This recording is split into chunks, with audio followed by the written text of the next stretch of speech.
xoolal diggante lundi. mardi mercredi jeudi. combien. mais il a battu le record quand même. il a battu le record parce que lan dafa am koo xam ne dañ ko jiital. kan moo jiital kooku c'est Ousmane Sonko léegi sànq maa la doon wax ne que le président Sall basam certains te diront que fan la. Fatick le Sine et le Saloum. Diomaye ban ethnie la bokk. si catégorie boobu noonu moom nga koy situé donc Ousmane soo xoolee mi ngi nekk di teg ay stratégie c'est-à-dire ñoom ñi nga xam ne ñi ngi nekk ci localité boobu noonu am na ku naan lan moo tax parce que Diomaye parce que ñu doon jiital ay ethnicisme fàllu li tax yóbbul Guy Marius Sagna li tax mu opté son choix sur Bassirou bépp nit boo gis dafa am base dafa am fan ngay sokkeekuwe léegi yaa ngi ma doon wax ne que si élection yi nga xam ne moom la ñu mujjee woon jógee amul woon un très grand électorat parce que ce n'est pas la même chose dañu nekk dans un contexte différent mais tey jii Diomaye ñu bëri xamuñu ko woon amaana peut-être on l'entendait seulement peut-être à travers les discours qu'il faisait wala yenn plateau yi nga xam ne mi ngi fa doon dem mais depuis son emprisonnement peut-être que les journalistes ñoom ñooy yëkkatiwaat actualité bi di wax si moom mais tey jii ora bi nga xam ne am na ko ak li nga xamante ne moom mooy engouement bi nga xam ne am na ko c'est grâce à Ousmane Sonko léegi quand je te dis que Ousmane est en train d'attaquer le président Macky Sall au cœur moo lay wan ne que daf ko instant bi nii daf ko fekk si fiefam Diomaye si racine yooyu noonu foofu la sokkee ko léegi képp ki nga xam ne yow bëggoo injustice d'accord si gouvernance bi nga xam ne moom la suñu autorités yi di doxalee da ngay delluwaat si ginnaaw ànd ak ki nga xam ne moom lañ la mujjee proposé donc si wàllu boobu noonu ma tegaat la si benn mbir j'ai l'habitude de te dire ne la Ousmane bi muy soog a ñëw si langum politique ñi nga xam ne ñoom ñoo bëggoon le changement ñoom ñoo ànd ak moom mais aujourd'hui à travers l'injustice ak lépp li nga xam ne teg nañ ko ñi nga xam ne Fallou ils ne sont pas d'accord avec l'injustice dañu ñëw accentué wu dooleel ko li nga xam ne moom mooy électorat donc Ousmane à un moment donné il avait la sympathie de ses ñoñ maanaam ñi nga xam ne ñoom ñoo àndoon ak moom mais tey jii à travers la politique qui est en train de mener Ousmane a réussi à entrer dans l'esprit des gens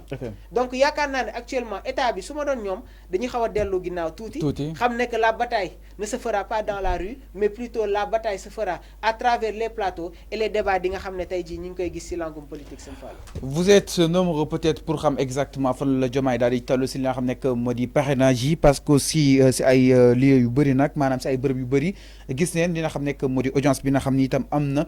si li nga xam ne que moo di wàllu wu ni mel xam naa den si daal di ñëw si nu mu gën a yaatoo en image par rapport ak li nga xam ne que moo di état d'esprit li nga xam ne que moo di patriote yi pare na dem bay joxe li nga xam ne que moo di 1000 francs donc ce qui veut dire que exactement que ni aujourd'hui sans doute et que nañ ko nangu rek Ousmane Sonko a un peu changé li nga xam ne que moo di les mentalités parce que su doon gis au contraire yow mii war a parrainer yow la ñu jox xaalis mais yow mii parrainer def déplacement yow yaay génnaat 1000 francs joxe donc là ça veut dire quelque chose xam naa ne si daal di ñëw par rapport ak état bi situation bi par rapport ak li nga xam ne que moo di parrainage bu ki nga xam ne que moo di Bassirou Diomaye Faye mais pour ne pas sortir si kaw ki nga xam ne que moo di Ousmane Sonko jàppale ni tam dakkal na li nga xam ne que moo di grève de faim bi lan moo waral mu daal di koy dakkal ginnaaw bu mu daal di sóobee si benn combat ak ki nga xam ne que moo di le président Macky Sall ma ni kon ki nga xam ne que moo di Ousmane Sonko mu daal di changer li nga xam ne que moo di benn stratégie le maire de Ziguinchor abandonne sa grève de la faim pour réorganiser son parti politique dissous ma ne kon ki nga xam ne que moo di Ousmane Sonko nag la waral mu daal di dakkal boobu de grève de faim muy daal di lijjanti parti bi nga xam ni itam da nga ko daal di tas suñ sukkandikoo si ki nga xam ne que moo di Assane Sam mu daal di nekk journaliste politique mu daal di jàpp ni les décisions ba jóge si wàllu que CEDEAO ak li nga xam ne que moo di Cour suprême loolu tax na nag ki nga xam ne que moo di Ousmane Sonko mu daal di coppi li nga xam ne que moo di doxini lam si nga xam ne que moo di espace politique bi la mu def di nga xam ne que moo di réel politique avant le verdict de la Cour suprême Sonko se retrouve dans une bataille politique beaucoup plus modéré qui consiste justement à envisager l'éventualité d'un plan B et peut-être pourquoi pas un plan C ma ni kon laata sax li nga xam ne que moo di Cour suprême di daal di génne décision moom ki nga xam ne que moo di Ousmane Sonko yàgg na envisager li nga xam ne que moo di plan B parce que yàggoon na am ay doute par rapport ak li nga xam ne que moo di sa candidature pourquoi pas sax peut-être est-ce que amul benn plan C par rapport ak wàllu wu ni mel ñu daal di jàpp ni laata muy daal di désigner ki nga xam ne que mu di Bassirou Diomaye Faye comme plan B l'ancien député baisse le ton et se focalise sur les ambitions du chef de l'État man ni kon nag jamono ji ki nga xam ne que mu di Ousmane Sonko paxaw nag temm niir daal di li nga xam ne que moo di soobu réorganiser li nga xam ne que moo di son parti exactement alors Mamour aujourd'hui Ousmane Sonko dakkal na li nga xam ne que moo di grève de faim bi les raisons peut-être xam nañ ko pour daal di def benn réel politique ñëwaat exactement lijjanti li nga xam ne que moo di son parti waaye itam réorganiser ko parce que jàpp nañ lu ni mel mënta persister et que li nga xam ne que moo di nguur gi taxaw nañ thème pour daal di koy li nga xam ne que moo di jaay doole alors donc réel politique bi Assane Sam juriste daal di utiliser exactement ban jàngat nga si am c'est-à-dire changement de veste bi revirement bi nga xam ni itam nemmeeku nañ ko par rapport ak combat bu ni mel. d'accord léegi Fallou damay delluwaat si ginnaaw tuuti. am na bis ma ne la Ousmane Sonko actuellement est une bête politique. Au moment où il sortira des liens de la détention il sera un monstre politique. ma déglu suñu confrère Cheikh Omar Talla mu ne man je dirais plutôt que Ousmane sera un ouragan politique. ma dégluwaat beneen chroniqueur mu ne Ousmane su génnee ci lien de la détention day indi beneen facette si langum politique maanaam ce ne sera plus le Ousmane Sonko lanceur de leçons ce ne sera plus le Ousmane Sonko qui est sur le terrain mais day nekk Ousmane Sonko boo xam ne dafay dem nag sur la clé des choses nga waxaat beneen mbir sànq maa ngi la dégg ngay wax si grève de la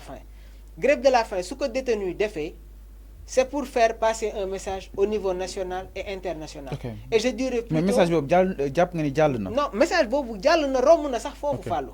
léegi ma ñëwaat beneen bis. mais malgré cela l'État ne recule yota. Ouais, parce qu'aujourd'hui, la volonté, je n'ai pas dit des autorités étatiques, mais la volonté manifeste, c'est de ne pas voir Ousmane Sonko se présenter sur les échéances de 2024. Légui ma waxat le benen mbir sank ma la dégg ngay wax ci grève de la faim bi ma tok fi ben bis ne Ousmane doit retrouver la plénitude de ses facultés physiques pour être en pleine forme de ses facultés mentales. Manam na dakkal grève de la faim bi concentré wu sur les écrits ak message yi nga xamné mi ngi koy joxé. Mais tay ji jangat bi ñuy def moy à travers Diomaye Ousmane Sonko ñun ñëpp xam nañ ne que léegi c'est un génie dans la politique parce que ñu doon lam-laamee naan amul expérience tey jii ils sont passés à côté parce que le fait que mu désigner Diomaye dafay brouiller les pistes et qui te dit que Ousmane Sonko n'est pas le plan C xam nga lan moo tax ma ne la il n'est na est-ce que c'est pas lui ba tey génn gussi si course bi contrairement ak ni ko Sénégalais xalaatee man dama jàpp ne parce que il a été très clair Bassirou Diomaye Faye candidat parraineur la ma ne la seen candidat à la présidentielle génnagul. fan la Diomaye nekk. parce que seen député yi mu neen parrainer 2 personnes. fan la Diomaye nekk. il est dans les liens de la détention Ousmane Sonko génn joxe benn bataaxal. à travers Diomaye Ousmane est en train de mettre la pression aux autorités mais en même temps mi ngi brouiller waat les pistes. léegi xam nga lan moo tax ma ne la est-ce que Ousmane ce n'est pas le plan C sànq yaa ngi ma dégg ma naan la aucun des dossiers n'a atteint l'autorité de la chose jugée. Dossier yi nga xamné tek nañu ko ci kawam amagul une condamnation définitive. Donc ba au moment où je te parle ni Ousmane Sonko japp na né que sur les élections de 2024 daf ci bok parce que suñ ko téggé ci walum yoon tek ko ci li droit bi wax tek ko ci li texte yi wax il ne doit pas y avoir de problème sur sa candidature. Amna bis ma togaat fi né la Fallou il faut faire attention la dissolution du parti n'a rien à voir avec la candidature. Je pense que tey jii à travers article yi nga xamné ñing koy. gis parti li ñuy dissoudre mais ña fa nekk kenn mënu leen dissoudre. non Fallou aujourd'hui que su fekkee yow da nga nekk ci benn parti. On dissout ce parti là je pense que article bi code yi wax nañ ñu la ban délai mom nga wara tok pour nekk un candidat indépendant. Si wàllu boobu noonu sax xam naa ne pour ne pas brouiller que le débat dinañ si ñëw. Mais lu ñu mën a jàngat actuellement mooy que Ousmane est en train de mobiliser ses troupes. Ousmane Sonko n'a pas dit son dernier mot moo waral tey jii il est rentré dans une tactique boo xam ne dafay brouiller les pistes. On parle de plan C mais man jàpp naa ne que c'est Ousmane le plan C parce que au moment où je te parle dossier yi nga xam ne jël nañ ko teg ko si kawam. Amagul l'autorité de la chose jugée on remet en cause les décisions qui ont été rendues par les décisions compétentes donc lii nii yëpp dafay leeralaat la politique bi nga xam ne moom mi ngi koy def et nag ñi ngi xaar exactement la réaction des autorités étatiques xam nga fan la leen woo nii nañ toog waxtaan plan C bi c'est important parce que plan C bi peut-être ñu bëri ñi jàpp ni Ousmane Sonko il est disqualifié alors que ni ce n'est pas le cas à tout moment li nga xam ne que moo di procès war nañ daal di war a mën a amalaat fa nga xam ne itam mooy daan hors classe bu Dakar et que Ousmane Sonko à tout moment war na daal di mën a jotaat li nga xam ne que moo di lu nu mel mais quand même Sonko su nekkee plan C mais fiche de parrainage ba tey kenn jox ko nga conseil constitutionnel dina daal délibéré incha allah le 10 donc est-ce que foofu amoon benn paradoxe parce que député mënu ñëw rek parrainer la noonu si duñ ko bind fenn il faut ñu awale ko si fiche de parrainage yi Mamour. xam nga Ousmane concernant les donc fiches de parrainage non par où passer quand même concernant les parrainages waroon nañ ko jox bu yàgg le fait que tey jii Ousmane nekk dans les liens de la détention jaar fu mu waroon jaar avocat mi def ay liggéey yu mat sëkk ba tey récupéré wul ses fiches de parrainage loolu yaakaar naa ne que du dara mais dafay suuxal li nga xam ne moom mooy la démocratie sénégalaise léegi plateau yi doo seetaan benn plateau ba mu jeex doo dégg kenn ne Ousmane cristallise l'espoir de toute cette jeunesse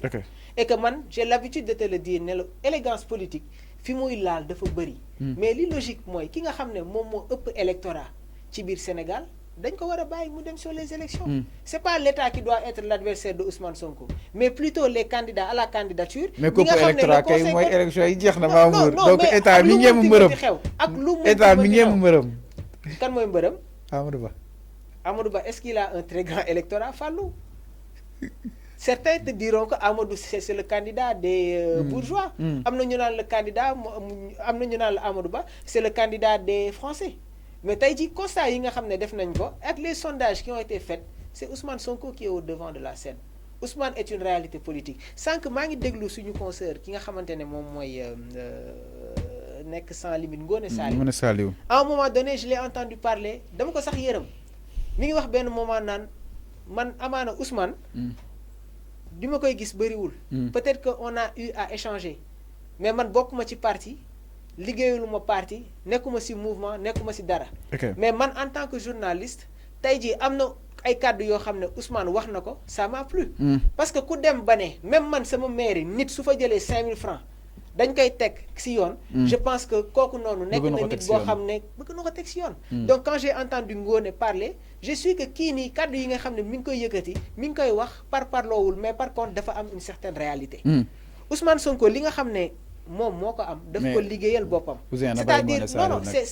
c'est-à-dire Ousmane a mené un combat là où l'opposition n'était pas loolu moom mooy dëgg et soo ma nee lan moo tax nga wax loolu je te donnerai des exemples à travers les élections qui sont passées am na ay ndaw yoo xam ne am na ay nit yoo xam ne suñu amee yenn postes yi c'est grâce à Ousmane Sonko parce que moom moo leen battre li nga xamante ne moom mooy campagne léegi nag dafa am mbir boo xam ne dama tàmm di la ko wax dama la koy waxaat actuellement du état bi moo war a nekk adversaire Ousmane Sonko ñoom dañu nekk ci seen fin mandat donc da nga jàpp ni état bi dafa taxawaayu adversaire Ousmane Sonko la volonté mais état xajoo ci Sonko non état xajul ci benn nit mais par contre dans un état il y a des mécanismes yi nga xam ne ça permet aux citoyens d'exercer li nga xamante ne moom mooy la liberté d'expression mais par contre dañ nekk ci moment yoo xam ne waxee ci dëkk bi dafa metti j'ai l'habitude de te dire ma ne la aujourd'hui on nous a mené dans un cadre inapproprié parce que ci langum politique amatul peut-être espace boo xam ne dina permettre ñu exprimer wu fàllu donc tout ça c'est des constats yoo xam ne da nga koy def moo tax actuellement je pense que nos autorités dañu war a réussir à instaurer le rapport de confiance sànq bi may ñëw fii nii je suis passé j'ai vu les travaux BRT mais c'est excellent c'est très joli il y a des réalisations yoo xam ne def nañ ko fi d'accord dañ koy nangu mais dafa am benn problème tey jii sooy xool ci biir réew mi en faisant sooy jéem a saytu des pourcentages de la jeunesse ak yeneen da ngay xam ne que ndaw yi dañ fi bëri fàllu mais le constat qu'on fait mooy il n'y a plus ce rapport de confiance entre notre président entre les autorités qui sont dans ce pouvoir là ak la population sénégalaise ma dellu ci di la waxaat ne la que actuellement sénégalais fépp foo mënti nekk l'État doit poser des mécanismes yoo xam ne dina permettre à ce que tous les citoyens sénégalais ak fu ñu mënti nekk dans les zones les plus profondes problème yi nga xam ne ñu ngi koy jànkonteel ñoom ñu jéem ko résoudre parce que actuellement projet xajatu fi gis nga fu mu nekk nii